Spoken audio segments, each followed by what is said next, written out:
firsthand. He is helping to lead the charge demanding accountability from the Secret Service. Nick. Thank you very much, Chairwoman and Leader Scalise, Whip Emmer, and Speaker Johnson. Thank you for the opportunity to be here with you today. The U.S. Secret Service has a zero-fail mission, and they failed massively to protect President Trump and rally-goers on July 13th. Corey Comparatori, a firefighter and a father, he lost his life that day because of that failure. And President Trump is only here by the grace of God. There must be accountability from the U.S. Secret Service for this tragedy.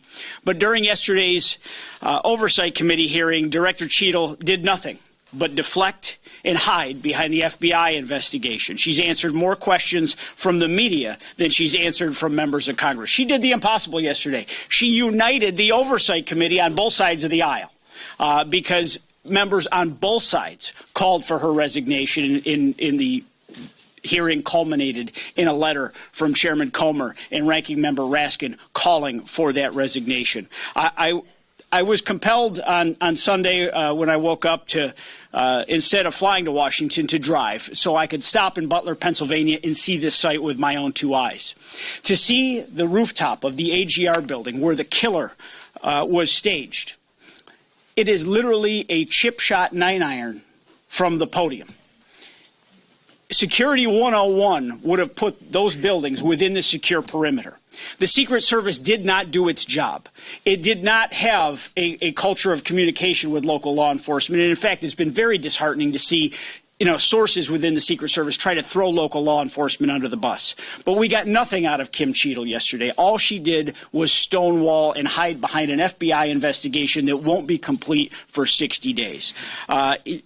It is clear that we have gross incompetence from the Secret Service. The one thing that we did learn yesterday is not only has Director Cheadle not even visited Butler herself, and it just blows my mind that she would not have arrived there by dark that day, but the fact that no one has been reprimanded, suspended, or put on a desk job. I mean, this is absolutely embarrassing. I was so compelled during this hearing that I introduced a resolution calling for the president to terminate Kimberly Cheadle because she will not do the honorable thing and resign. Director Cheadle is not fit to lead his agency. Members of both parties overwhelmingly have called for a resignation, and she does need to be fired immediately when the president surfaces if we're going to restore any sort of public trust in the U.S. Secret Service. We are in the most contentious presidential election of our lifetimes. There's 104 days left in it, and the protectees deserve a Secret Service prepared to do their mission, their single job, which is to protect the current and future leaders of our country. Thank you.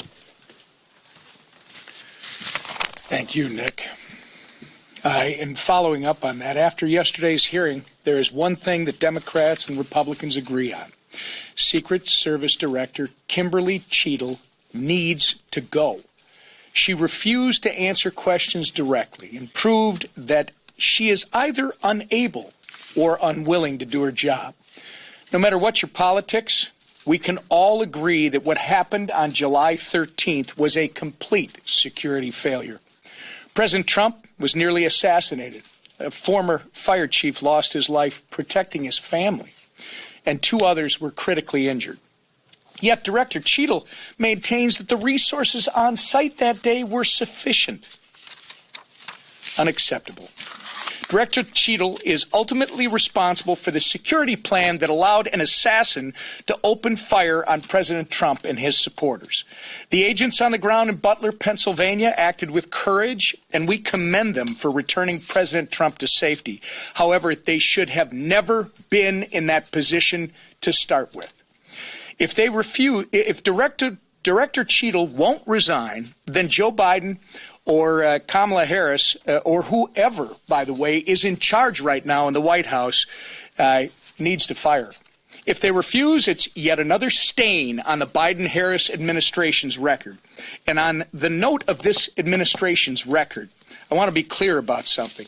Kamala Harris co-owns the failures of the last 3.5 years, which include double-digit inflation, a historic border crisis, total chaos overseas, and the cover-up of Joe Biden's failing cognitive state. Look, it doesn't matter if it's Biden or Harris. In fact, it's even worse if it's Harris. Americans can't afford another 4 years of weak leadership and policy failures that have become the cornerstone of the Harris-Biden administration. And they know that Americans know that Harris has been part of it every step of the way. With that, I turn it over to our majority leader, Steve Scalise.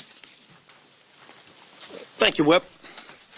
Well, the Democrat Party proved last week that they have absolutely no respect for their own voters. They literally jettisoned throughout the votes of 14 million Democrats who went to the polls to select Joe Biden as their nominee and went behind closed doors where party bosses pulled the will of their voters and replaced Joe Biden with Kamala Harris.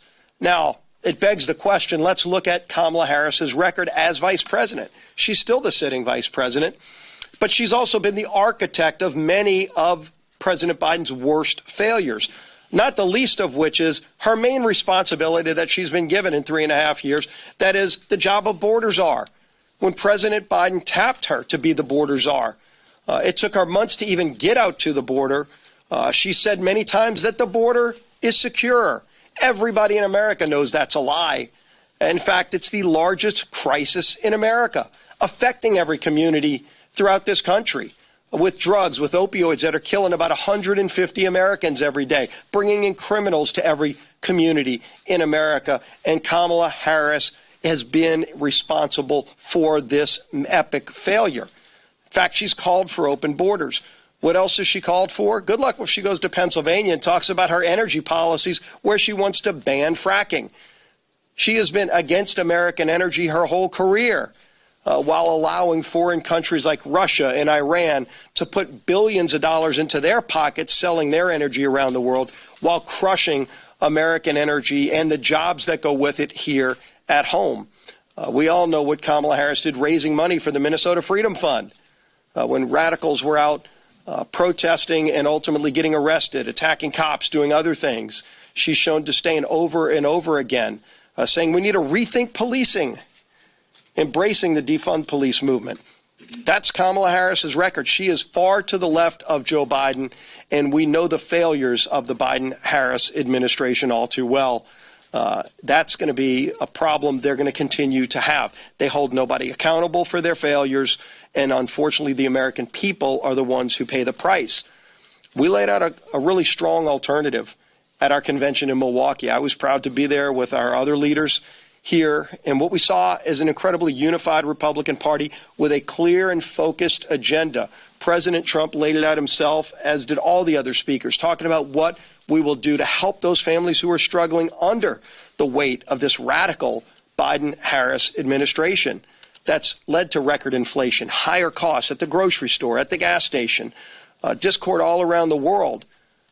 Kamala Harris couldn't even find the time to go greet Prime Minister Netanyahu yesterday when he arrived in the United States. And in fact, Vice President Harris is boycotting tomorrow's speech by Prime Minister Netanyahu. That's disgraceful. Why will she not come and show support for our greatest ally in the Middle East while they're at war from terrorist organizations funded by Iran? These are the kind of questions that they're going to have to answer. And finally, when you watched that hearing yesterday with Secret Service Director Cheadle, I think everybody in America knows she's not up to the job. And it's an important job. It's a job where the main mission is to protect presidents and former presidents in the United States with a zero-fail mission, as Mr. Langworthy talked about. And not only did she fail, but she actually lied to us and the American people multiple times just in the last 10 days. We had been hearing for months that President Trump's team was denied additional Secret Service protection that they had asked for. And what did we hear from the Secret Service director? A vehement pushback. They said, no, that's not true. For days, they said it wasn't true. They didn't just ignore what we were saying. They actually said it wasn't true. And then the day before, Director Cheadle comes before the Oversight Committee where she has to testify at the threat of perjury. They all of a sudden leak out the truth. And that is that, yes, in fact, the Secret Service Director Cheadle did deny the Trump team additional Secret Service protection. Why did she lie to the American people and members of Congress for about a week about such an important detail.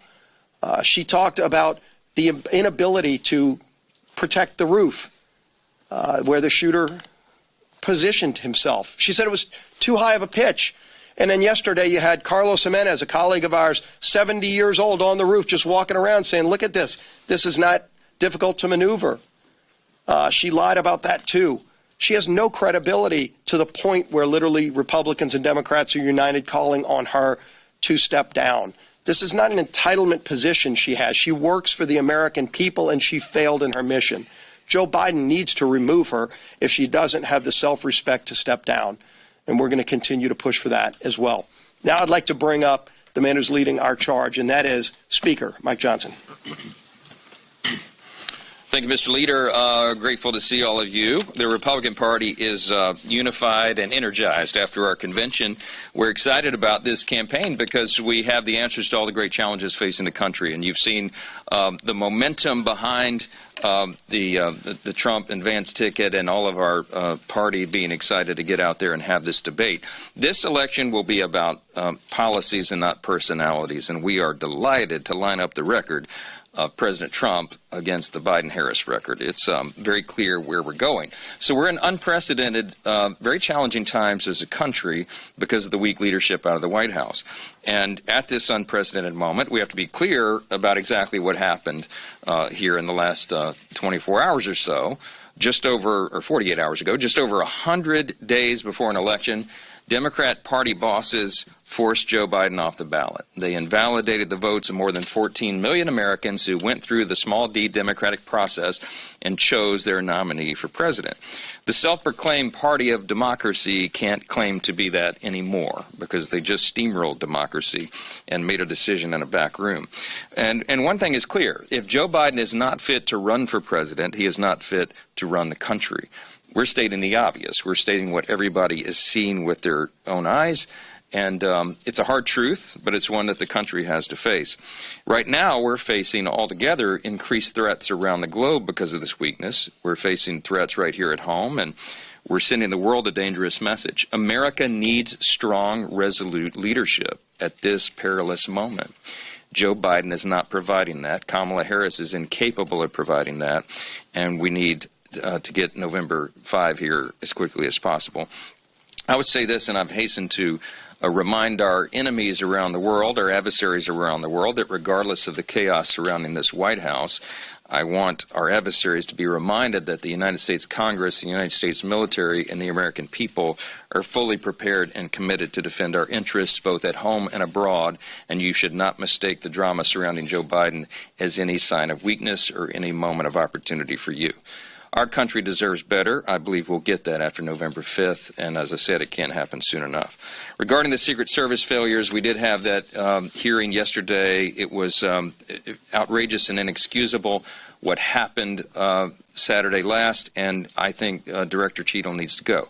I called for her resignation within days of the event, and when it became clear that she would not resign on her own, I called on President Biden to fire her. The buck should stop at the White House, and accountability begins at the top. I met with Director Cheadle before the oversight hearing yesterday morning in the back library, and I told her this is not personal, but this is serious business, and she needs to step aside. Since the evening of the shooting, I and all of our colleagues, all the Republicans and Democrats as well, have been demanding the answers, and they have not been forthcoming. The oversight hearing was a bust because she was unable or unwilling to provide the answers that the American people need. Although she says she's taking full responsibility, quote unquote, we know that that's clearly not true. Because of this, it necessitates a specific precision, precise and quick action by the Congress. And so while we have a number of committees of jurisdiction who have already done great work on this, they leapt right into action as you would expect they would do. I think the moment calls for something unique and different. We need to move quickly. We need to get the answers that the American people deserve. And so we are establishing a special task force in the House that will be bipartisan. It'll be composed of 7 Republicans, 6 Democrats. The composition of the committee will be persons who have expertise in the areas in question and a lot of insight about that. We'll give the list of the composition of the committee, the members, by the end of this week. But they'll have three primary responsibilities. We have to get the answers, of course, about what happened. We need to make sure that accountability is ensured to the American people, and that we need to prevent anything like this from ever happening again. The committee will have subpoena authority. They will begin immediately. A final report will be due from the committee no later than December 13th, but we could probably expect that there will be interim reports along the way. We have a finite set of facts and circumstances here with regard to the event last Saturday, but there are deeper problems, obviously, in the Secret Service, and I think this task force will be the way for us to get to the bottom of that. Finally, it's been mentioned I'm happy to welcome Israeli Prime Minister Benjamin Netanyahu for what will be his fourth address to a joint session of Congress. He will set the record, surpassing Winston Churchill as the foreign leader who has addressed Congress the most times, because we live in historic moments and because his testimony directly to Congress is so important with regard to what's happening in Israel right now. 120 hostages languish in tunnels deep in the land over there in Gaza, built by Hamas. These tunnels have been, and that includes, of course, 8 Americans, and we cannot forget that. Our two nations are united in our common cause to bring the hostages home, and we are united to stand against our common enemies. As Iran and its proxies, including Hezbollah and the Houthis, have become increasingly hostile, they attack Israelis in the north and in Tel Aviv, we have to be clear that Israel is not alone. It has never been more important than it is right now for us to stand with our closest ally in the Middle East and our traditional partner in all these things. And it is outrageous to me and inexcusable that, as the leader mentioned, that Kamala Harris is boycotting this joint session. This is an historic moment. It's an important moment for the country for all the reasons we've said. The gravity of the situation cannot be overstated. And yet, Kamala Harris will abandon her seat. As you all know, as the Vice President and as serving as the President of the Senate, she is supposed to be seated next to me at the rostrum. She will not be there because she refuses to attend. She needs to be held accountable for that, and she needs to be asked very searing questions about why. They went down the roster to find out who else would sit in the seat. Senator Patty Murray declined the opportunity as well. She will also boycott the event, skip the speech. They landed on Senator Cardin, who is retiring from the Senate, so has little political risk. The idea that they are making political calculations when our ally is in such dire straits, fighting for its very survival and fighting back against the horrific attack in October is unconscionable to us. America's relationship with Israel has always been bipartisan, and it should stay that way.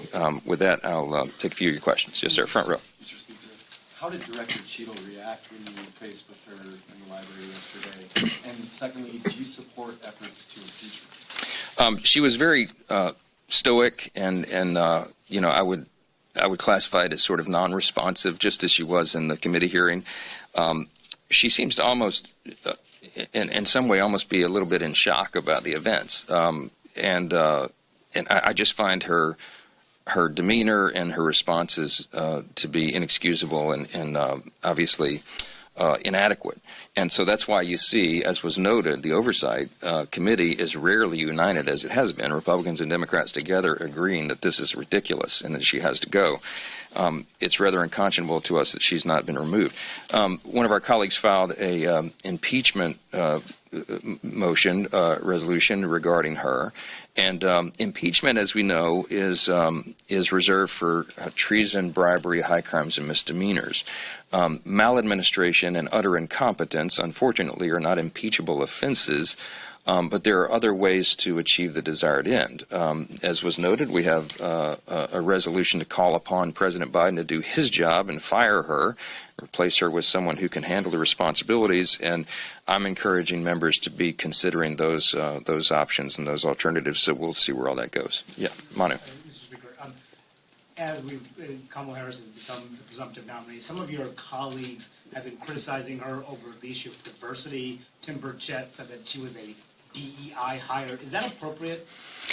Listen, this election, as I noted at the outset, is going to be about policies, not personalities. This is not personal with regard to Kamala Harris. And her ethnicity or her gender have nothing to do with this whatsoever. This is about who can deliver for the American people and get us out of the mess that we're in. Every area of public policy is a disaster because the Biden-Harris administration made it that way. And that's what this election is about. I love that we'll have thoughtful debate going forward where the Trump-Vance ticket can present their ideas and our solutions to all this, and compare it to the Biden-Harris record. That's the thing about this election cycle. Remember, both of the persons running for president now have a record. They have both served in an administration here within the last several years. So you can compare how you and your family were doing under the first Trump administration and how you and your family are doing now. That's what should be the basis of the decision, and that's why I believe we're going to have a great November. The Republican Party is going to do very well. Yes, in the back. Speaker Johnson, you laid out the case for the geopolitical reasons why the U.S. should support Israel. But as a man of faith who's been clear about the role that plays in how you approach your job, do you also think that there's a moral or biblical rationale for the U.S. to be supporting Israel at this moment? Sure, it's my personal belief. It begins in the first book of the Bible, the Torah, and Genesis, where it says very clearly that God will bless the nation that blesses Israel and curse the nation that curses Israel. So whether you look at this as a matter of faith, whether you look at it in purely pragmatic reasons, it's very important for us to support Israel as the only stable democracy in the Middle East and our one of our closest allies, arguably the most strategic ally that we have. If you do not have a stable democracy in that part of the world, it's a tinderbox. So supporting Israel, both economically, geopolitically, for policy reasons, makes all the sense in the world. But for some of us, it goes even deeper than that because it is a matter of faith. So whatever the reason, there is no logical position that would, for any American to say that they would not support Israel, especially at this desperate time. Iran is close to having nuclear capability, if anybody missed that headline over the last couple of weeks. This is serious business, and we have to take it seriously, and the fact that the administration is not even willing to sit on the rostrum to support the Prime Minister at this time to us is just beyond the pale. Yes? When you talk about having Ben Cardin come over tomorrow to preside with you over that joint session, and the fact that Vice President Harris has been evidently elevated to being the presumptive Democratic nominee, but talk about the image that sends, especially, and maybe you have a question, and I'd like to hear you on this, what her ability to lead, if she were to be elected president on the national stage, when she's not willing, whether it be scheduling issues or political differences, but to meet with the Prime Minister of Israel on that national stage tomorrow. I mean, these are very important questions, Chad, and I don't have the answers, but I'll be asking them, and I hope that the press corps will be asking them as well. Madam Vice President, you say you want to be the leader of the free world, and yet you can't bring yourself to sit behind our most important and strategic ally in this moment. That is not a good look for you. It's not a good look for America, and it's not a good look for her party that she aims to lead. So I think those are very important questions. I don't have the answers to those questions. Kamala Harris needs to provide them. How can she be expected to be viewed as the leader if she can't fulfill this basic responsibility? This is her duty. It is your duty as the Vice President and the acting President of the Senate to sit in that rostrum and host a foreign leader for their joint session, their address to a joint session. I'm not sure. I haven't checked the history books, but this may be an unprecedented event for the Vice President to decline that responsibility. I just think it's outrageous. Scott in the back. Thank you, Mr. Speaker. As you correctly noted, the last 48 hours have completely upended the political landscape. Having Kamala Harris at the top of the ticket rather than Joe Biden, how does that change your political calculus or strategy as you're looking to protect your House majority? It doesn't change it at all because she is the co-owner, co-author, co-conspirator in all the policies that got us into the mess. I just made a list when I was sitting in the back this morning. crises owned by Kamala Harris, co-owned, the border crisis, the inflation crisis, the crime crisis, everything happening with the economy, our national security, weakness on the world stage. She is a equal partner in all of that. So she can't run from it. She has to run on it. And we will ensure that the American people know the facts. There's no way to dress this up. Kamala Harris has a long record in public service, and she cannot point to a single thing. I don't think a single thing that she has done successfully. I saw some man-on-the-street interviews over the last couple of days. People were asking, I'm excited. I support Kamala Harris. Can you name one thing that she's accomplished in her long service in public life? No one could come up with an answer. And I would challenge any of you.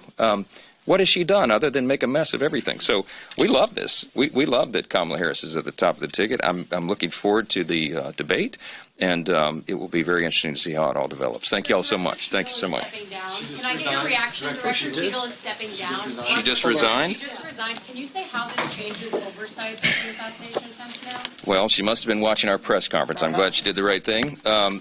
Look, our reaction, the immediate reaction to her resignation is that it is overdue. She should have done this at least a week ago. I'm happy to see that. I'm happy to see that she has heeded the call of both Republicans and Democrats.